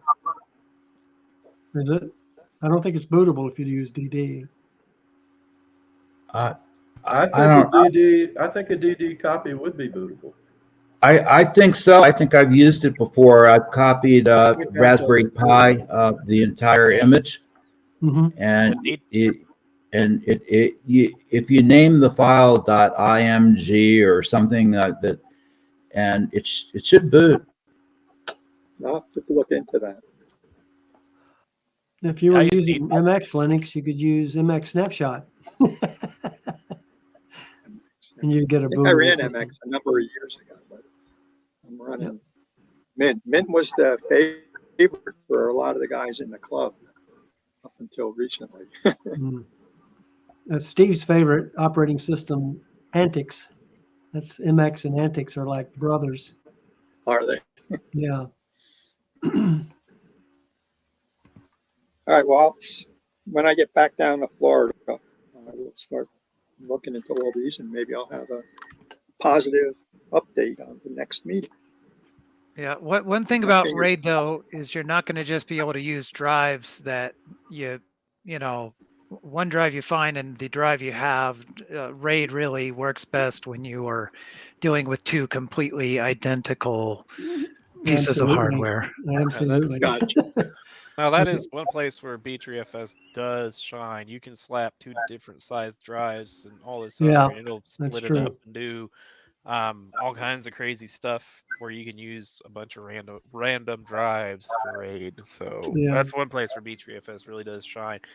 ZFS is kind of more traditional where you generally want the same model and everything together. So yep, I've got a 4 terabyte RAID 1 NAS cloud in my home, and you have to have identical drives in it though. And I'm using NAS drives, so they last a long time, hopefully. I literally have a box of 2 and 3 terabyte drives in the closet that I have retired. I've been sitting there doing nothing. If anybody needs a hard drive, I There can you go, Pete. mail one or something. I've got one. I'm trying to make it work. I tested them all before I retired. They all passed the respective manufacturer's drive surface. Well, if nobody else wants them, Leander, I'll take them from you. Okay. Because I've got a two bay system that I use 1 terabyte drives in. They're 3.5 drives. They're just 3.5. Anything under 4 terabytes is kind of silly to me now. Actually, I may bump that up to 8 terabytes and start retiring a bunch of 4 and 6s that I don't. That's just getting, So it's just I've got my NAS is a 16 terabyte RAID Z2, which is like RAID 6 and ZFS terms, and it's about 50% full. I want to say I could check, but yeah, it's about 50% full. So yeah, I'm constantly generating content. Well, I was until work started kicking my butt. But anyway, last year. But it's yeah. So I might be retiring drives, but they're literally sitting in my closet. I wiped them with D-band and then tested them, and like I said, I just sent you my home address okay. in the I'll chat. try to get a Dan, box would you and be willing pack to, some up. Dan, would you be willing to share one of those with me? Oh yeah, yeah. Okay. Make sure you edit that out of the video, Dan. Yeah. Well, it doesn't. The chat doesn't get picked up in the video. Oh, Oh, okay. good. Well, that's good. It's yeah, it sounds like it might be a good idea for us to have a in-person something or other to do some swaps. Swap. And Swap fest. I know Leander has something he's been threatening to take for me. Yeah, I just thought about that this morning when I got up. I was like, I still got that thing. All of my bees absconded again this winter, so Yeah, I don't know that I have any either. I have not even bothered to look. So I insulated them and they were there, and then like a couple weeks later they were gone, and I'm like, what in the heck? They had plenty of food, they just left. So they're little prima donna bees. When things aren't perfect, they just kind of leave. I don't So, know why they think they're going to find something else better out there than a yeah, box that you've made specifically to their needs. But yeah, yeah, no one said they're smart. yeah, that's true. I've got a family member who has a like or it's a merit through marriage family member, but they have a their dad or something has a house up in rural Western Virginia, and they had a cluster of honeybees moving to their wall, and they want me to go remove them. And I'm like, let's let the weather get a little warmer first. So I'll probably have to go up there and do a cutout. So maybe that'll be some free bees. So Yeah, I mean yeah. that's a lot of work for bees, so that's not free. I mean, you're essentially doing demolition and drywall work or whatever. I made it. I made it abundantly clear that I'm good at taking things apart, but I did drywall twice in my life, and I'm not doing it again. So I'll come in, I'll take the wall out, I'll take the bees, clean it up as good as I can, and then the rest is on him. So, yep. Bee removal is good work for those who really are more interested in construction than bees. Yeah. It's better than some people. They get a bee colony that moves in their siding or whatever, and they just hit them with the bug spray. Yeah. And that's bad. But then you have rats because the honey's still there. Yep, rats and cockroaches and all sorts of other stuff moves in behind it. Yep. So, yeah. So I might, but yeah, I did. It'd be good to have something in person. Maybe once the weather gets a little bit less wintry. So. Then you got the Bee Be Gone spray. I've been using actually hive lures, and I haven't had any success with them. The Swarm Commander, the lemongrass, and because I had the idea that if I put a box out in a tree somewhere and just put some lure in it, so people are like, oh yeah, you can just catch and no, but maybe I don't know what it is around here. Have I just you? don't like it. We haven't had a lot of luck with swarm capture. We did get one the last year, I think it was. I think it has more to do with position and shape of the box. Someone did a really good. Who is that? Oh, I can't remember. He's a guy from up in New York or something, somewhere New England maybe. Did a thing on it at the state conference. And basically it was all about swarm lures. I got a really famous guy. I can't remember his name though. And they apparently like certain shape boxes, certain size boxes, aimed certain direction, certain size, certain elevations off the ground, and you have a lot better luck with those. Of Okay. course, a lot of those things rely on whether you can accomplish those things easily. I've seen some pre-made kind of, you can just order them offline, pre-made swarm boxes, and I thought about, and I mean, I guess they're probably the right size and shape and everything, and they're smaller, so they're easier to get up in a tree than like a actual, nuke or something like that. So I was thinking about getting those because I'm kind of tired of paying a few $100s for bees and then having them beside the leave. So. Yeah, I think if we lose all our bees, which has not happened in a while, but if it were to happen, I think we'll wait for bees to find us instead of just buying back into it. I'm going to cut myself and you off on this since we're Yeah. running out of time and we need to talk. Wait, is Rusty even here? Oh, he's there. Okay. Rusty, what you got going on? Well, I've got a little question about what I believe was what's the name of the little box that for internet access that some people have in place of a regular computer? NUC? No. The Pi. Raspberry Pi. Yeah, the Pi computer. I don't have one of those, but a friend had one set up that came pre-configured. As I understand it, it came with Mint installed on it as an internet box, if I have the story correct. But it mysteriously quit having internet access, and the only two things that I did on a visit to where was I asked the question, did he have internet access? I mean, did he have network access first? Because everyone else on a router box in the household, 2 or 3 other laptops had access to that router. And sure enough, he had both wired access to the network and also wireless access. So he was receiving a DHCP network assignment through both hardware systems. So then I couldn't understand why he, his browser simply was reporting, no access to internet.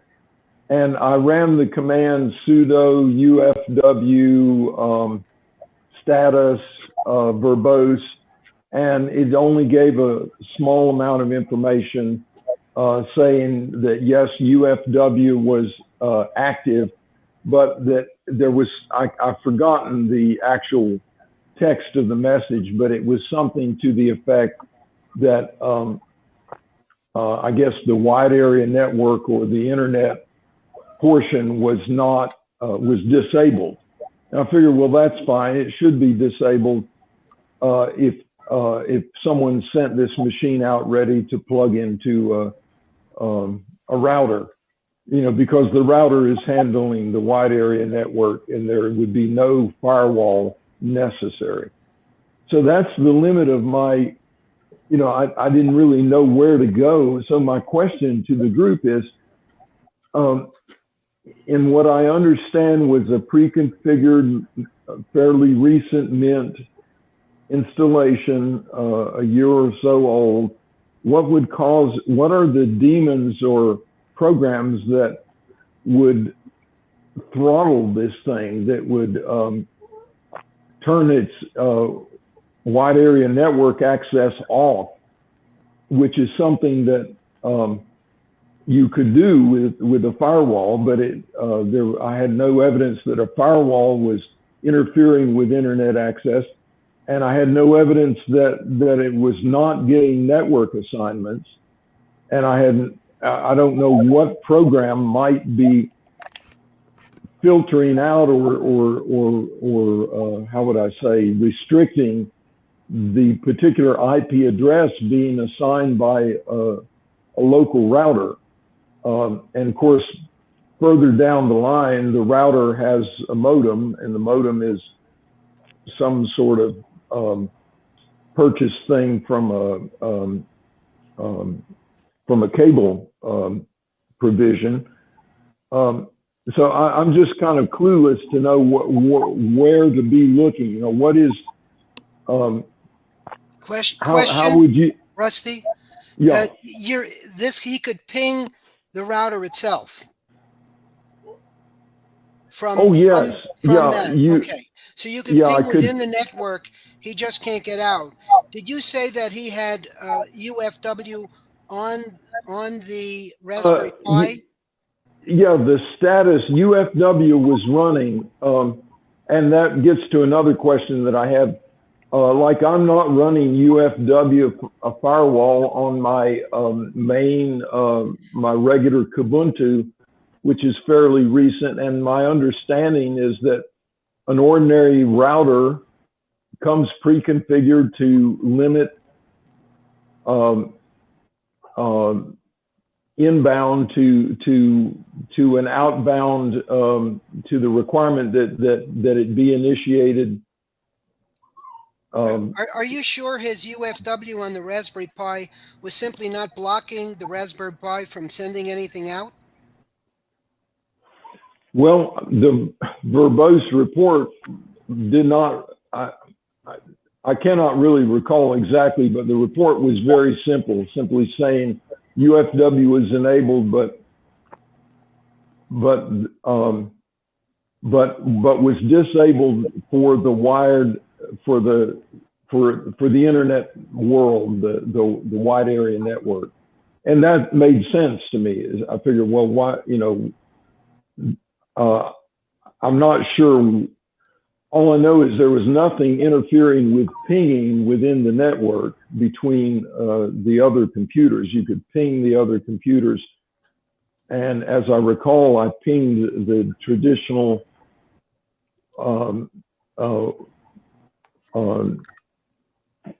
what they call the portal 192.168.1.1, and that was pingable. I didn't get into visiting the router that was in charge, the router in charge of assigning DHCP. I didn't, I didn't get into any named, I didn't get into the question of whether any particular IP addresses were restricted. Well, Rusty, I got after something to assignment. say. So one thing I Yeah. heard you say that was problematic that I could see, it sounded like, your router has got a wired side and it's got a wireless side as well. And you Yes. DHCP servers handing out IP addresses. And it sounded like you were saying that both of those were turned on at the same time. So theoretically, you've got two different networks, a wired and a wireless network, and you've got IP addresses being handed out on both networks simultaneously. Yes. Why does he have both of those activated? Yeah, I know. I actually did purposely unplug the wired to remove. I tried it both with pure wireless and with pure wired, and there was no internet access. So yeah, I've had your experience of confusion when you have two IP addresses assigned. Is DNS? Rusty, let me ask you a couple of things that could cause this. So are you using the Wi-Fi password for your router? I mean, are you able to log into the get an IP address assigned from the router? Yes. The wireless, the password protected wireless IP address was being assigned, and it's just that it was not. Some demon, some program somewhere appeared to be restricting internet access for that machine. Do you have a DNS or DNS servers assigned? Because if you don't have DNS, you're not going to be able to get out either. Yeah, Right. that's what I was thinking. It sounds like your DNS isn't configured. Yeah, but Misconfigured. isn't that at the router level?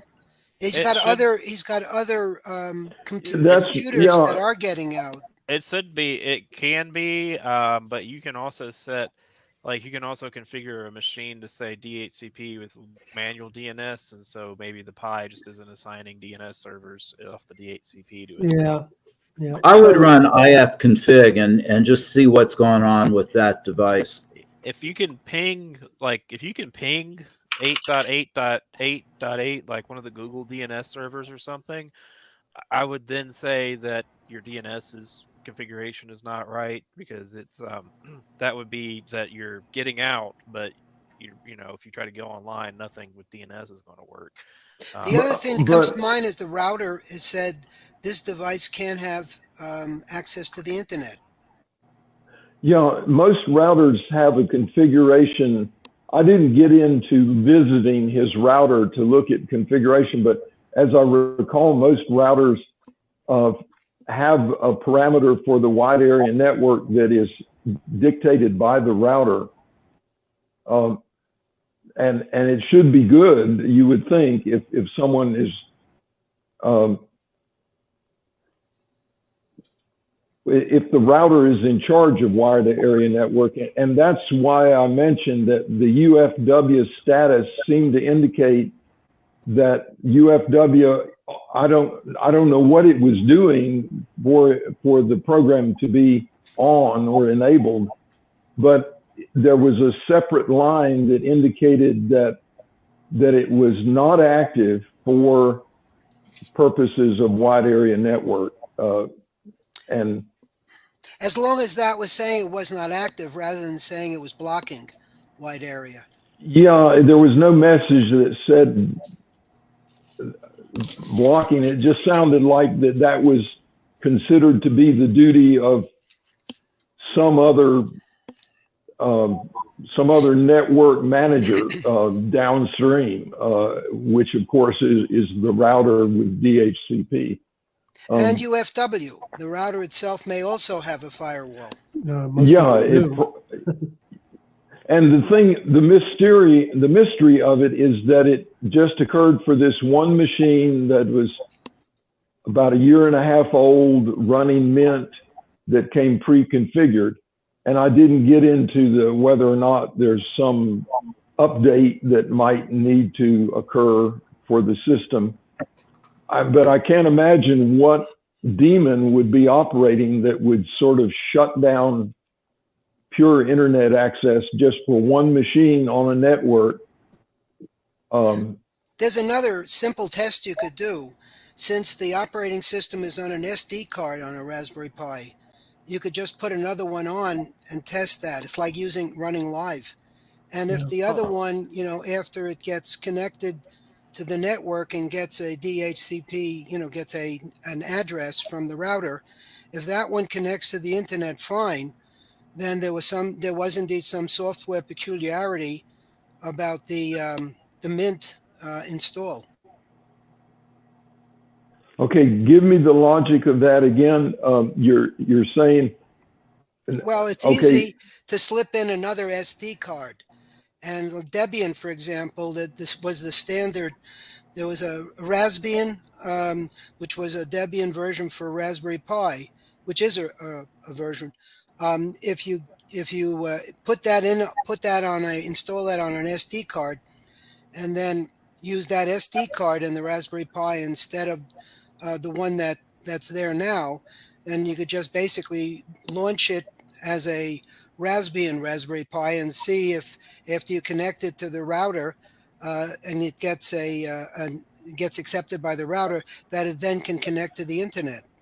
Yeah, that does address the question of what is a pre-configured daemon that is built into the boot and built into the startup routines.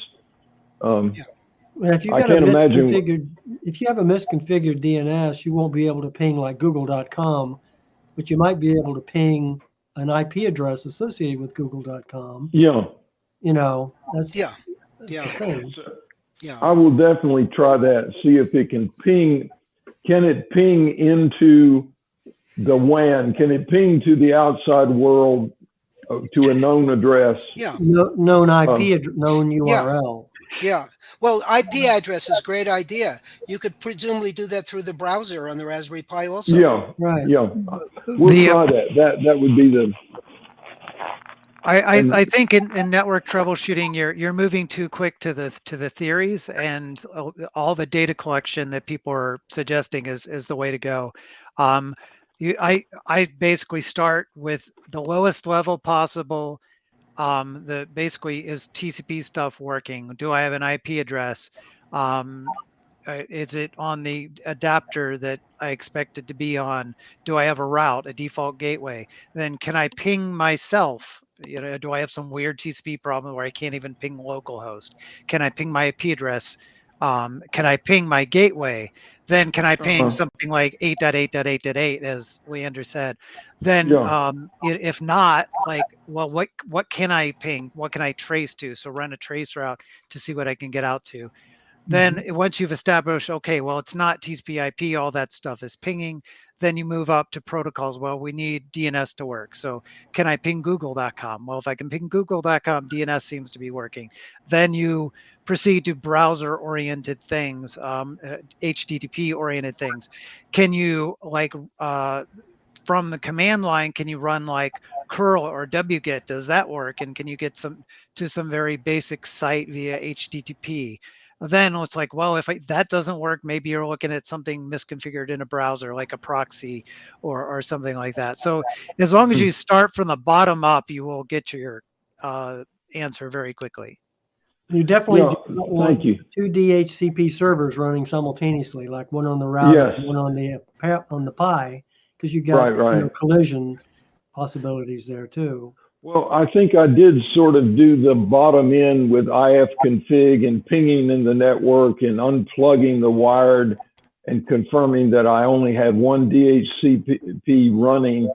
But yeah, I'm hungry to try out that fundamental question: can I reach an outside server by its bare IP address rather than through a name? So thank you for those hints. I'm going to contact this friend and get him to get into the console a little bit. Nothing much else to report for my constantly procrastinated grunt work projects, and it's winter time, so it's time to start doing taxes, and I've got all of these computer things that I want to get done, which consist of I'm still trying to find out what combination of cloud compare for LiDAR data points and a Blender for processing meshes, or SketchUp for processing face-defined, computer models. And in all of this, I'll have to add that I've had the interesting experience of trying Bard Google as a sort of as a hand-holding companion while trying to sort out, commands and trying to locate where the buttons are and the widgets for different software like Blender. And I'll get in there, and I find Bard to be really helpful in the fact that it's dispassionate, it's always available, it responds very quickly, but it doesn't really, it's not like a human who would have their antenna extended for all of the possible explanations. Like if you can't find, I went through the experience with Blender of asking, well, where is the readout of the XY coordinates of the 3D cursor that you're moving around? And it kept giving me different places to look in the menu tree and on the side toolbars in different places. I kept reporting, no, it's not there. I'm using 2.81 version. Are you sure that this, send me, was asking Bard, will you just send me an image of the button, so maybe to help me find it. And finally concluded, I finally told Bard, well, you haven't been able to tell me where this 3D cursor coordinates are. What's wrong?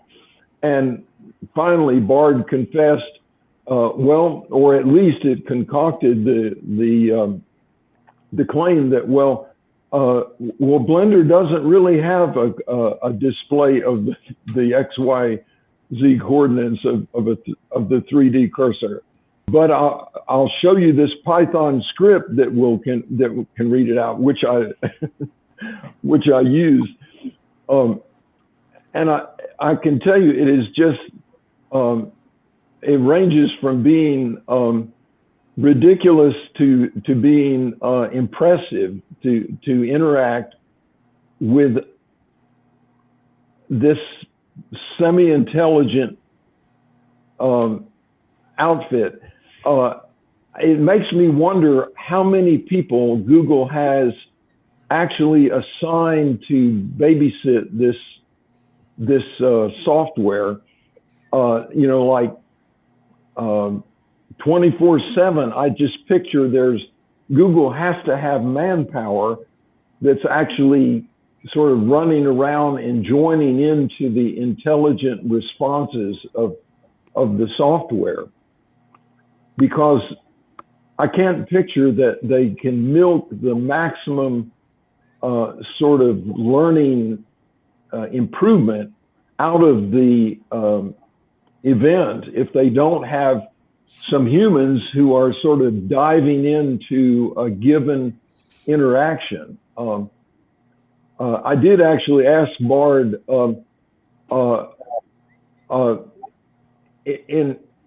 I said, I've been asking questions for about 10 days now. Do you know what date you can recall some of my previous questions? And Bard responded, we don't keep, it was paraphrased, we don't keep a full log, but I showed the current conversation, and it was something like about 18 hours old. It was still in the same day, at least. The clock had not turned over, even though I was doing a lot of after midnight work. So anyway, I just wanted to share that. It's just fascinating to me how much there's a lot of helpful stuff that comes from AI, but it's not as credible as, it's nowhere near as credible as an experienced human who if you had one available, can just cut through the kinds of questions that you're posing. I think what the AI gives you a lot of thought-provoking response, some of which is red herring, just off of the path that you need to be on.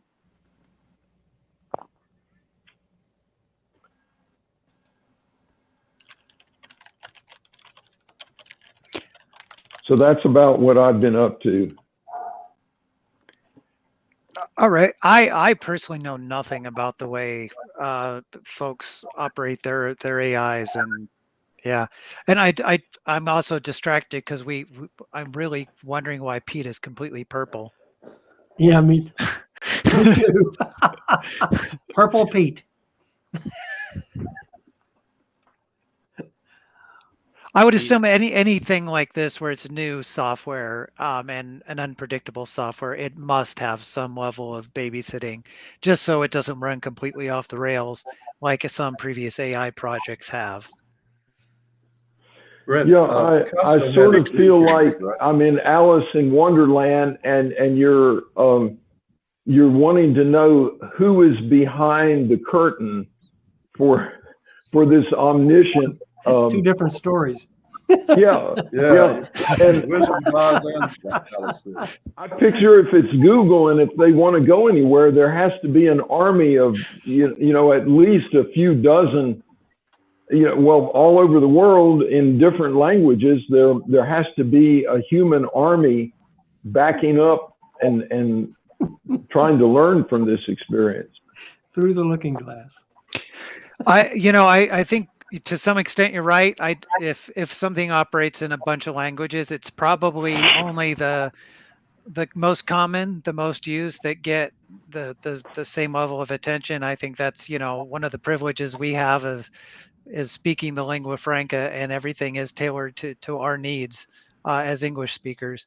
I Mm. think there's probably some level of support for, Hindi, Arabic, Mandarin, Spanish, the things that have a large number of speakers. But if you're getting further down the list, it's probably not going to get any level of specific human attention, just because there's not, it's just not going to have the return on Rusty, investment. you should ask the Bard to fix your friend's Raspberry Pi. Yeah, I'm taking what we have discussed. I may actually run that by to see what they will recommend. And maybe they will repeat exactly what Brent said, start at the low level, and I may Most end up likely. getting about, 5 Where do or you 6 think Brent screens got it from? full of information.